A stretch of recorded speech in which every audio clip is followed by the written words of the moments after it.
Continuation of chapter 7, enforcement of the FSSAI Act. So today we'll be covering section 41, that is power of search, seizure, investigation, prosecution and procedure thereof. So let's see कि इस section में क्या क्या powers हैं, जैसे कि food safety officer search करने के लिए जाता है, इन्वेस्टिगेशन करने के लिए जाते हैं, किसी भी आर्टिकल को सीज कर सकते हैं। अगर उस आर्टिकल ऑफ फूड में कंटेमिनेशन पाई जाती है तो legal proceedings that is prosecution उनके खिलाफ फर्दर कोर्ट्स में केस किए जाते हैं। सो इन सब के बारे में हम आज रीड करेंगे। So it's a very interesting topic, ध्यान दीजिएगा। First point, notwithstanding anything contained in subsection 2 of section 31. So यहाँ पे सेक्शन 31 अगर आपको ध्यान होगा तो it was licensing and registration of food businesses. So उसका सब सेक्शन आप जाके रेफर कीजिए, because I would really appreciate कि अगर आप यहाँ पे खुद जाके उसको रेफर करेंगे और ध्यान में रखेंगे, क्योंकि मुझे पता है सब सेक्शन क्या 2 है, लेकिन आप प्लीज़ जाइए उसको ध्यान से पढ़िए सब सेक्शन 2 में क्या है, तो then you will understand it better. So notwithstanding anything contained in subsection 2 of section 31, the food safety officer may search any place, seize any article of food or adulterant if there is reasonable doubt about them being involved in commission of any offense relating to food, and shall therefore inform the designated officer for the action taken by him in written. So यहाँ पे अगर किसी भी food safety officer को वो किसी investigation पे जाते हैं, उनको कोई भी आर्टिकल ऑफ फूड को सीज करते हैं या फिर कोई अडल्ट्रेंट को सीज करते हैं, because he has reason to doubt कि उनको डाउट लगा कि ये जो आर्टिकल है it is not safe and wholesome for consumption, और या फिर ये जो अडल्ट्रेंट है this should not be present on the premises, so he can inform DO about it and DO can further take action on this. So further हम देखते हैं। Second point, save as in this act otherwise expressively provided provisions of the Code of Criminal Procedure 1973 relating to the search, seizure, summon, investigation and prosecution shall apply as far as may be to all actions taken by the FSO under this act. So as I told you, हमने जब powers की बात की थी, food safety officer की power section 38 में हमने बात की थी कि फूड सेफ्टी ऑफिसर किसी भी प्रीमाइसेस में जाके एंटर कर सकते हैं, उस प्रीमाइसेस की इंस्पेक्शन कर सकते हैं, प्रोवाइडेड कि वो फूड मैन्युफैक्चरिंग यूनिट है। सिर्फ फूड मैन्युफैक्चरिंग यूनिट तक ही फूड सेफ्टी ऑफिसर की पावर सीमित है, राइट। सो जितने भी फूड के रिलेटेड टॉपिक रहेंगे वहाँ पे food safety officer can enjoy his power. So यहाँ पे कोड ऑफ क्रिमिनल प्रोसीजर 1973 के अंडर उनको ये पावर मिलती है। कोड ऑफ क्रिमिनल प्रोसीजर से अगर आपको अगर मेरे प्रीवियस वीडियो देखी तो ये पावर पुलिस वालों के पास भी रहती है। As you might have known कि जितने भी हमारे पुलिस ऑफिसर्स रहते हैं वो भी किसी, अगर उनको शक है तो वो भी किसी एस्टेब्लिशमेंट में जाके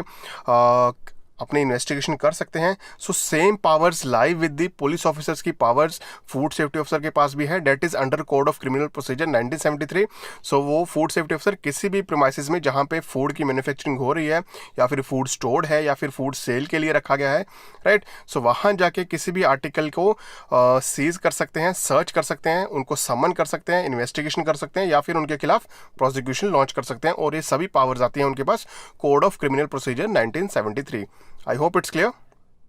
यस, सो अब हम बात करेंगे section 42, that is procedure of launching prosecution. देखिए, फूड सेफ्टी ऑफिसर ने इन्वेस्टिगेशन किया, सैंपल कलेक्ट किया, एनालिसिस के लिए भेजा, एनालिसिस के बाद ये रिपोर्ट आई कि ये जो आर्टिकल ऑफ फूड है this is not safe, so this is not following और the provisions of this act. So फिर DO ने फैसला लिया कि ये prosecution means legal proceeding launch की जाए। देखिए यहाँ पे 2 टाइप की लीगल प्रोसीडिंग होगी, एक तो सिर्फ फाइन लगा के उसको पनिश किया जा सकता है, या फिर उनको इम्प्रिजनमेंट मीन्स जेल की सज़ा दी जा सकती है अगर बहुत ही हाई कंटेमिनेशन है, बहुत ही बड़ा क्राइम है। सो अभी हम ये बात करेंगे सेक्शन 42 में प्रोसिक्यूशन कैसे लॉन्च किया जाता है और किन किन कंडीशंस में किसकी क्या रिस्पॉन्सिबिलिटी रहती है। So first point, food safety officer shall be responsible for inspection of food business, drawing sample and sending them for analysis। As I told you कि फूड सेफ्टी ऑफिसर ने सैंपल कलेक्ट किया, वहाँ पे inspection गए, sample collect किया, sample analysis के लिए भेजा फूड एनालिस्ट को, फॉर एनालिसिस रिपोर्ट आई, then food analyst after receiving the sample, second point में हम बात कर रहे हैं, the sample from the food safety officer shell analyse the sample and send the report mentioning the method of sampling analysis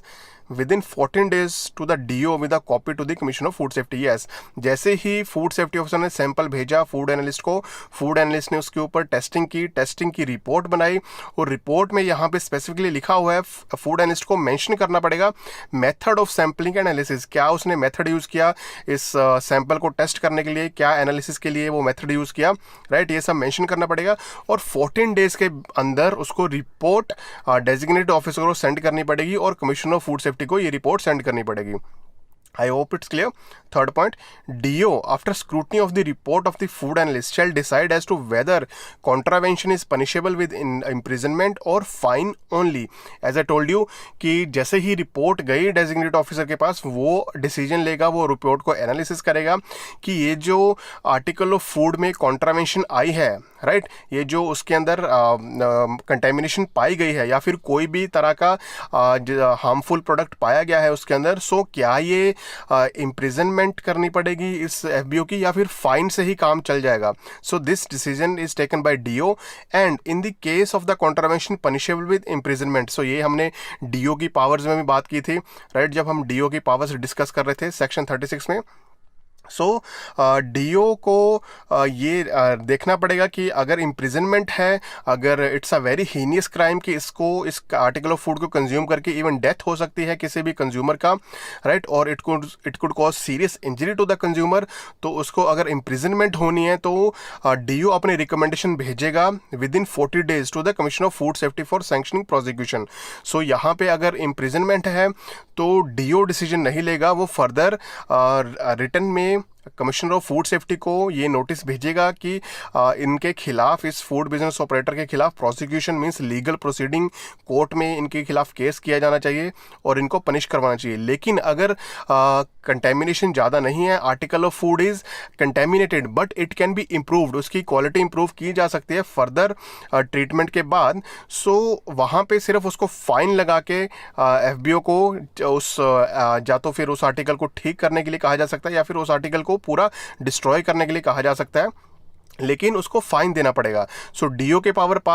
pass power है सिर्फ fine लगाने का, लेकिन अगर उसको जेल भेजना है, अगर उसको इम्प्रिजनमेंट करवानी है तो वो पावर है कमिश्नर ऑफ फूड सेफ्टी के पास, means that is through sanctioning prosecution, means legal proceeding launch करके। सो फोर्थ पॉइंट हम देखेंगे, the commissioner of food safety shall if he so deems fit within the period prescribed by the central government as the gravity of the offense whether the matter be referred to। yes, so यहाँ पे commissioner of food safety के पास जब letter आया do का कि इस food business operator को imprisonment होनी चाहिए, सो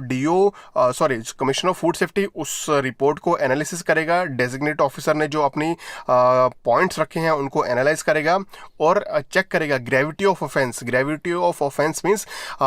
क्या अगर ये आर्टिकल कोई कंज्यूमर कंज्यूम करता, क्या उसका डेथ हो सकता था, क्या फिर उसको सीरियस इंजरी आ सकती थी। सो ये ग्रेविटी ऑफ ऑफेंस को ध्यान में रखते हुए अगर हम ए पॉइंट देखेंगे, वो केस भेज सकता है court of ordinary jurisdiction in case of offence punishable with imprisonment of a term of 3 years। अगर उसको लगता है, ग्रेविटी ऑफ ऑफेंस देख के लगता है कि ज़्यादा इंजरी नहीं हो सकता था लेकिन इंजरी हो सकता था कंज्यूमर को, तो अगर कमिश्नर ऑफ फूड सेफ्टी को लगता है कि ये इम्प्रिजनमेंट इनको 3 साल की देनी चाहिए, तो केस जाएगा ऑर्डिनरी कोर्ट में। अगर आप ए पॉइंट देखेंगे, court of ordinary jurisdiction means यहाँ पे कोर्ट सेट की जाएगी, स्पेशल कोर्ट होती है एक और ऑर्डिनरी कोर्ट होती है। सो कोर्ट ऑफ ऑर्डिनरी जुरिस्डिक्शन में केस तब जाएगा जब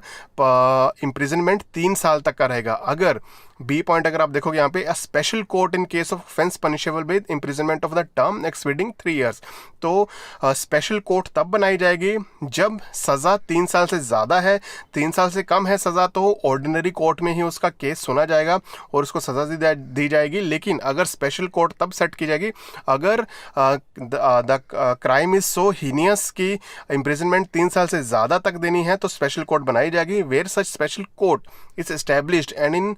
case no special court established such cases shall be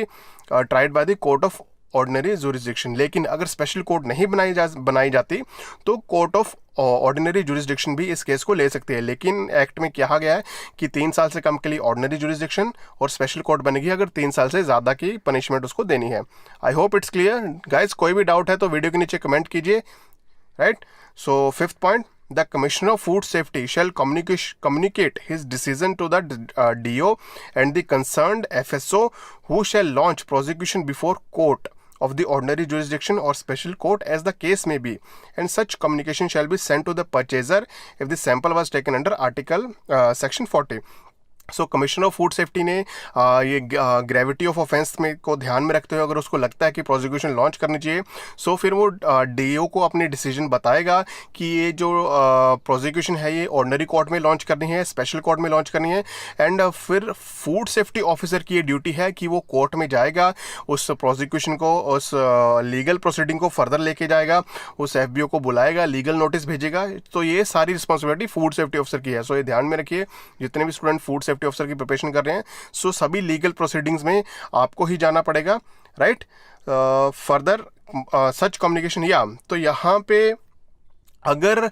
ये जो आर्टिकल ऑफ फूड को एनालाइज किया गया था अंडर सेक्शन 40 में हमने देखा था कि purchaser have the power to get the article of food analysed.